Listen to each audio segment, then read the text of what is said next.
రాష్ట్రంలో 5 విద్యా సంస్థల ప్రారంభం. విశాఖ ఐఐఎం, తిరుపతిలో IIT, IISER and triple IT, కర్నూలులో IIITDM అంటూ కూడా క్యాంపస్లను అన్నింటినీ కూడా మోడీ వర్చువల్గా ప్రారంభించున్నారు. చాలా కీలక నిర్ణయం ఇది లోక్సభ ఎన్నికల కంటే ముందు.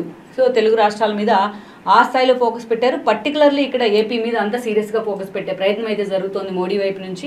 సో ఇప్పుడు దాకా విభజన హామీల విషయంలో కావచ్చు, రాష్ట్రానికి రావాల్సిన నిధుల విషయంలో కావచ్చు, మోడీ సర్కార్కి సంబంధించి కొన్ని విమర్శలు అయితే ఉన్నాయి. బట్ వాటన్నిటిని కూడా ఈరోజు నల్లిఫై చేసే విధంగా మోడీ ప్రత్యేకించి ఎడ్యుకేషన్ సిస్టమ్ మీద అయితే చాలా సీరియస్గా ఫోకస్ పెట్టారనుకోవాలి. రాష్ట్రంలో 5 విద్యా సంస్థలు ప్రారంభించారు మోడీ. అది కూడా వర్చువల్ విధానంలో. ఆయన ఫోటోను కూడా వర్చువల్ విధానంలో ఎలా ప్రారంభించారు అనే దాన్ని ఫోటోతో సహా ఆంధ్రజ్యోతి హైలైట్ చేసింది. విశాఖ ఐఐఎం, తిరుపతిలో ఐఐటి, అదేవిధంగా ఐజర్ కూడా, అదేవిధంగా IIIT వైజాగ్ తిరుపతిలో, అదేవిధంగా కర్నూలులో IIITDM క్యాంపస్లను కూడా ప్రారంభించారు. దేశవ్యాప్తంగా 36 విద్యా సంస్థలను జాతికి అంకితం చేశారు. ఈ ప్రోగ్రాంలో కూడా అటు జగన్తో సహా కీలక ఎడ్యుకేషన్ డిపార్ట్మెంట్కి సంబంధించి కీలక అధికారులు కూడా ఈరోజు పాల్గొన్నారు. ఈ అంశాన్ని ప్రధానంగా ఫోకస్ చేసే ప్రయత్నం చేసింది ఆంధ్రజ్యోతి.